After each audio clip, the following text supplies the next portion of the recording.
I'm just thinking, what's the best way to greet you all, given the time? My name is Jamie. I'm profoundly deaf, and I use a mixture of British Sign Language and lip reading for my communicative needs. So I'm here to share a bit of an insight into my journey and how I got my first job at the age of 19. I'm actually 31 now, so I feel a bit old, taking into consideration the company. But my first job was in Ikea. Do you know the Swedish furniture shop? I'm sure you've heard of it or maybe you've been. But my first job was in Southampton working in Ikea. And at the age of 19, I didn't really have much ambition, inspiration. I didn't really know what I wanted to do. I just like chilling out at home, playing games, a bit of a boring lifestyle in that respect. But I understood that I needed to get a job. I needed to gain experience. And ultimately, I needed to earn some money. But at that time, there wasn't a lot of information that I was accessing about the jobs that were available to me. So I thought I'd go to the Job Centre Plus and see what they had to offer. And upon my first visitation, I was given an employment advisor who had a little more experience and insight in supporting people who have disabilities. So what they did is they gave me a training program, and that training program would prepare me for interviews, help me practice, but also the training program meant I was able to develop further skills in English and maths, which instilled in me a lot of confidence. I think back then when I was 19, I was really naive to the world and I was experiencing things for the first time, really. So after I went on the training program, I saw a job advert for IKEA and I thought, why not give it a go? What have I got to lose? I'll apply.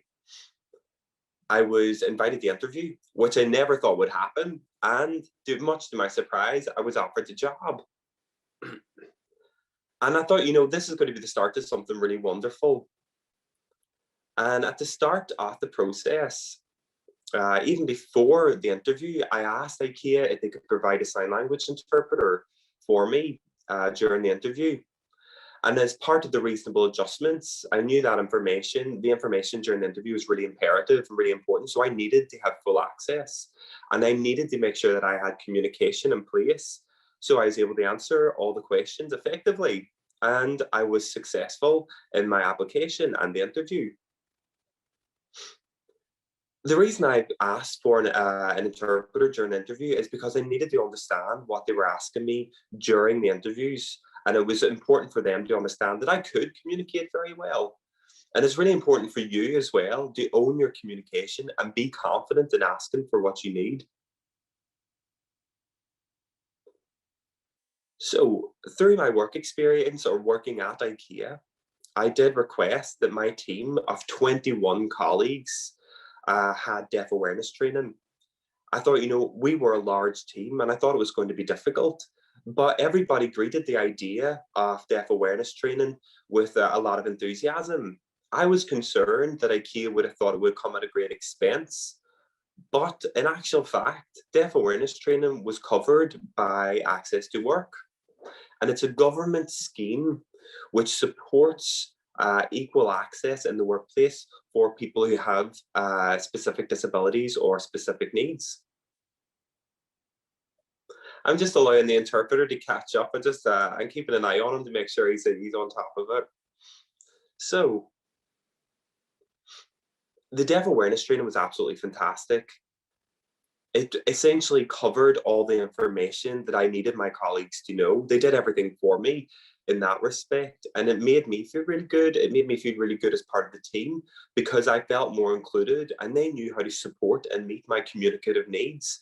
And that allowed me to relax and develop a lot of confidence and a lot more happiness in the workplace.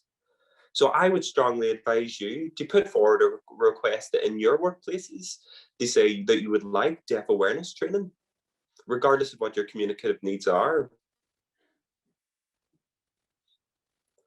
So I worked in IKEA for 4 years in total, and halfway through that, I went backpacking across the world. So I went globetrotting for 6 months, and that was an absolutely pivotal, life-changing moment for me, really. Because prior to that, I didn't know what I wanted to do. I didn't really know what my hobbies were. So whenever I went traveling, it was a really self-reflective experience for me. I started to think more about what I wanted to do. I enjoyed the experience a lot. And I thought when I came back to the UK, I thought I'm ready for a career change. So I went and I worked in two different schools, and then I worked in a charity. And then after gaining that experience, I felt those sorts of work domains weren't necessarily for me. And I thought it would be a good time to look at an apprenticeship. So I thought maybe an apprenticeship, I might be too old for it because at that time I was 28. And I thought, am I too old for an apprenticeship? I thought apprenticeships are really designed for 17, 18, 19-year-olds. But in actual fact, apprenticeships can be for anybody, regardless of age. So I thought, I'm going to go for it.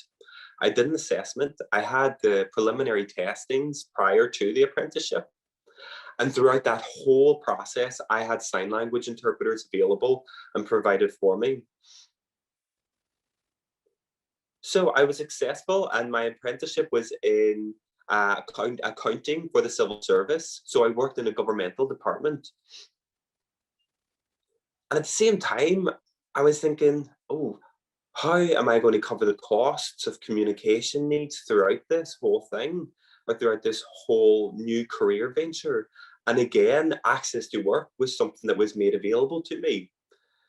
So that meant my boss within the civil service firm was able to put forward any job or any job descriptions to Access to Work. That Access to Work would then award me with a budget for sign language interpreters. I mean, there is some degree of additional responsibility that falls on my shoulders, but it's totally worth it. So now I'm a partly qualified accountant, and this is the best career decision I have ever made. It was a life-changing experience for me. It really put me out of my comfort zone. But I think you need those sorts of challenges to discover where you want to be. And I'm really happy. I think I'm independent. I'm financially independent. It was a big risk at the time because I thought I'm going to be engaging with new people, working with new teams. And it's a brand new domain. Accountancy was entirely new to me. But for me, I've got 3 tips that I'd like to share with you tonight.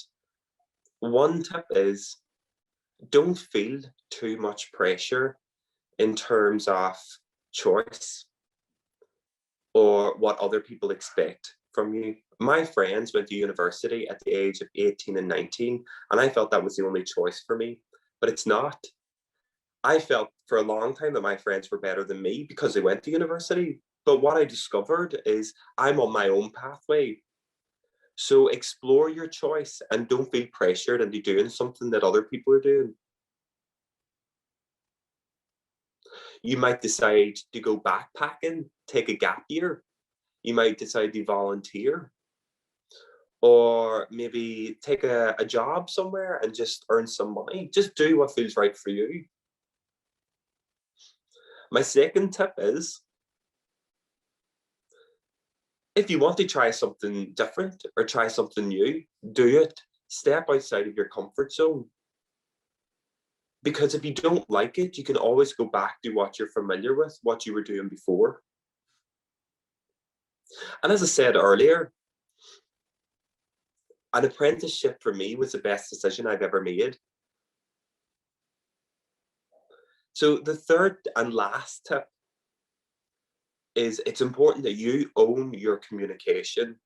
Explain to the people around you in your work environment what communication works best for you. Because if you don't inform or educate them, they'll assume that the way they communicate with you is perfectly fine and they'll expect you to understand everything. So try to be confident, explain your communication needs, and own your communication.